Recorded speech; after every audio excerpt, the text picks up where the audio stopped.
Ayyanathan sir, இப்போது இந்த 69 விழுக்காடு அப்படிங்கிற பிரச்சனை வந்துன்னா அப்போ முழுக்க முழுக்க இந்த டேட்டா கண்டிப்பாக தேவைப்படும். டேட்டா இல்லாட்டி பெரிய பிரச்சனை அப்படின்னு நீங்கள் சொல்கிறீங்க.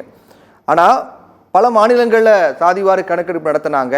ஆனால் அது எல்லாமே நிறுத்தப்பட்டிருக்கு. அதே போன்று மாநில அரசுக்கு அதிகாரம் இல்லைன்னு மத்தியர் சொல்லியிருக்காங்க. அப்போ எந்த ஒரு பயனும் இல்லாமல் இருக்குது. அப்போ இந்த 69 விழுக்காட்டுக்காகவாது நம்ம எடுத்தே ஆக வேண்டும் அப்படிங்கிற ஒரு தேவை மட்டும் தான் இருக்கா, இல்லை வேறு என்னென்ன தேவைகளுக்கெல்லாம் சாதிவாரி கணக்கெடுப்பு முக்கியம் அப்படின்னு நினைக்கிறீங்க? அப்படின்றத விட அந்த சமூகங்களினுடைய இன்றைய நிலை என்ன, எவ்வளவு உயர்ந்திருக்கு, இதை வந்துட்டு மாற்றி அமைக்கணுமா? ஏன்னா இடஒதுக்கீட்டுக்கான இந்த சீலிங் வந்துட்டு பொதுவான சீலிங் வந்துட்டு ஓபிசிக்கு 50% ஒரு சீலிங்கை வச்சிருக்காங்க. அந்த சீலிங்கை வந்துட்டு ஆரம்பத்திலிருந்து எல்லாரும் சமூக நீதி ஆதரவாளர்கள் எல்லாருமே வந்துட்டு அதை எதிர்த்துட்டு வரோம். ஏன்னா அது அடிப்படையற்றது. இந்த நாட்டில் வந்துட்டு உழைக்கும் மக்களினுடைய எண்ணிக்கை 85%க்கு மேல இருக்கு. அந்த அளவுக்கு இருக்கும்போது வந்துட்டு இதுல பிற்படுத்தப்பட்டவருக்கு 50% வந்துட்டு அது சுருக்கினது தப்பு. 49.5 அந்த அளவுக்கு தான் இருக்கணும். அதுக்கு மேல வந்துட்டு ஒதுக்கீடு போகக்கூடாதுன்னு உச்ச நீதிமன்றம் மண்டல அறிக்கையின் அடிப்படையிலான அந்த வழக்கில வந்துட்டு சொன்னதை வந்துட்டு நம்ம எதிர்க்கிறோம். எனவே அப்படிப்பட்ட ஒரு சூழல 27% அப்படின்றத நம்ம இன்க்ரீஸ் பண்ண வேண்டியது இருக்குது. இதுல பிற்படுத்தப்பட்டவர்களுடைய பாப்புலேஷன் மட்டும் இல்ல, அவர்களுடைய ரெப்ரசன்டேஷன் இன் அரசு வேலை வாய்ப்புகள், மாநில ஒன்றிய அரசு வேலை வாய்ப்புகள், அரசு துறைகள், பொதுத்துறைகள், வங்கிகள், இவற்றெல்லாம் வந்து நம்மளுடைய ரெப்ரசன்டேஷன் மிக மிக சொற்பமான அளவுக்கு தான் இருக்கு. குறிப்பா ஓபிசி. அப்படி வரும்போது நம்மளுக்கு அந்த இடஒதுக்கீட்டை அதிகப்படுத்த வேண்டிய ஒரு நெசசிட்டியும் இருக்கு. அப்போ அதற்கான ஒரு உந்துதலா தமிழ்நாட்டில் நம்ம செஞ்சோம்னு வச்சுக்கோங்க. சாதிவாரி கணக்கெடுப்பு, இந்த சர்வேயை நம்ம பண்ணோம்னு வச்சுக்கோங்க, கணக்கெடுப்பு இதை செஞ்சோம்னு வச்சுக்கோங்களேன், அது வந்துட்டு என்ன ஆகும் அப்படின்னம்னா ஒரு புதிய பாதையை வந்துட்டு திறக்கும். இந்திய ஒன்றிய அரசுக்கும் சரி, இந்திய அரசியல்லையும் சரி. மற்றவங்க எல்லாம் எடுத்து இப்போ பீகார்ல எடுத்துட்டதுக்கு அப்புறம் அது ஒண்ணு அந்த மாநில ஹைகோர்ட் வந்துட்டு சொல்லியிருக்கலாம். ஆனா உச்ச நீதிமன்றம் இன்னும் சொல்லல. அப்படி அது செல்லத்தக்கதல்ல இருக்கு. எனவே நம்ம எடுத்துக்கிட்டு போன அந்த டேட்டாவை அப்படின்னம்னா நம்ம விரிவான ஒரு வாதத்தை வைக்க முடியும்.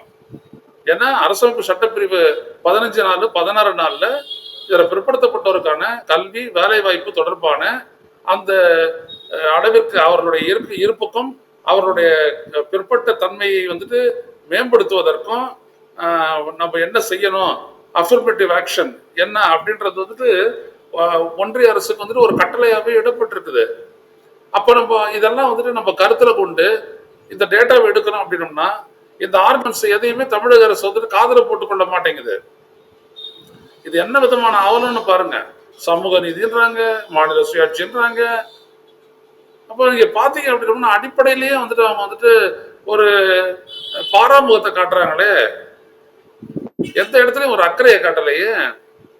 அது அப்ப நாளைக்கு வந்துட்டு 69க்கு வந்துட்டு ஒரு இடரா போச்சுன்னு வச்சுக்கோங்க இந்த நிலை. அப்ப என்ன பண்ண முடியும்?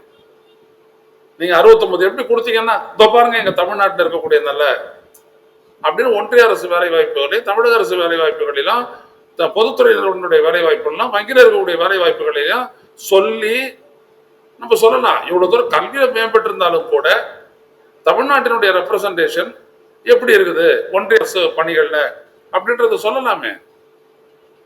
அது இங்க இருக்கக்கூடிய இதுல பிற்படுத்தப்பட்டோர் அனைவருக்கும் தான் பயனளிக்கக்கூடியதா இருக்கும்.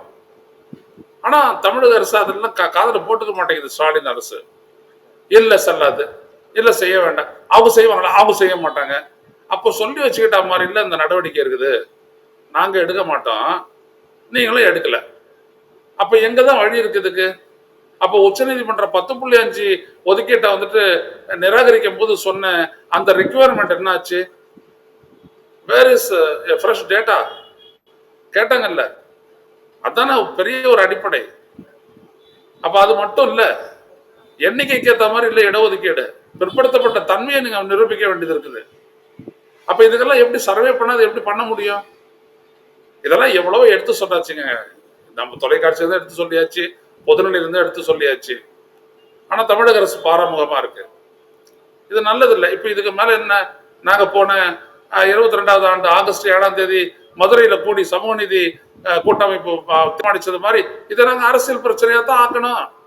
26ல முறியடிப்போம், சாதிவாரி கணக்கெடுப்பு எடுக்க மறுக்கும் திமுகவை முறியடிப்போம் அப்படின்னு தான் சொல்லணும். இந்த 68 சமூகங்கள், அப்புறம் வன்னிய பெருமக்கள் எல்லாருமே. என்ன ஏன் நம்ம சமூக நீதி கூட்டமைப்புன்றது 246 சமூகங்களை உள்ளடக்கியது தானே. அப்படிதான் நம்ம போக வேண்டியது இருக்கும். இல்ல, பல வேற வழி பல இல்ல. விடயங்கள்ல அரசியல் ரீதியா பல விடயங்கள்ல மத்திய மாநில அரசுகளுடைய பல முரண்பாடுகள்லாம் போயிட்டு இருக்கு. மத்திய அரசு உடன்படாவிட்டாலும் கூட அதுக்கு எதிராக மாநில அரசு உறுதியாக சில நடவடிக்கைகள் எடுத்துட்டு வராங்க. அப்படி பார்க்கும்போது இந்த விஷயத்தை அந்த மாதிரி பண்ணலாம் இல்லையா மாநில அரசு? இப்போ அரசியல் ரீதியா என்ன காரணம் இருக்குன்னு நினைக்கிறீங்க? இப்போ இந்த சாதிவாரி கணக்கு நடத்தினா இது திமுக அரசுக்கு பாதிப்பு அப்படிங்கிற மாதிரி ஏதாவது காரணம் இருக்குன்னு நினைக்கிறீங்களா? ஏங்க அவங்க ஒன்னே ஒன்றத்தை மட்டும் சொல்லிட்டு இருக்கிறாங்க. நம்ம காரணம் கண்டுபிடிச்சா அது இல்லைன்னு சொல்லிட்டு போக போறாங்க அவங்க.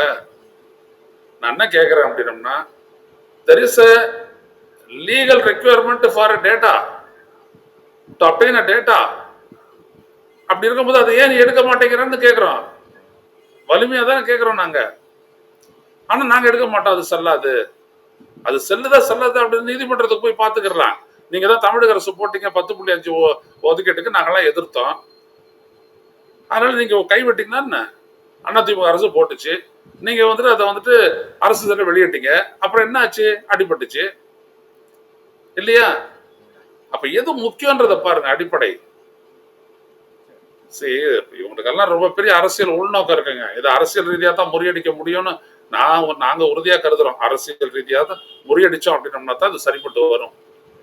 இல்லாட்டி சும்மா ஓட்டு போட்டுக்கிட்டே இருக்கிறது, மத்திய அரசு எதிர்க்கிறது, பாசிசம் இப்படி எல்லாம் சொல்லிக்கிட்டு அடிப்படையா சமூக நீதி முற்றிலுமாக மறுக்கக்கூடிய இந்த திராவிட முன்னேற்ற கழக அரசுக்கு எதிராக அரசியல் ரீதியா சமூக நீதி கூட்டமைப்பு வலிமையா செயல்பட்டால் தவிர இதுல மாற்றத்தை கொண்டு வர முடியாது.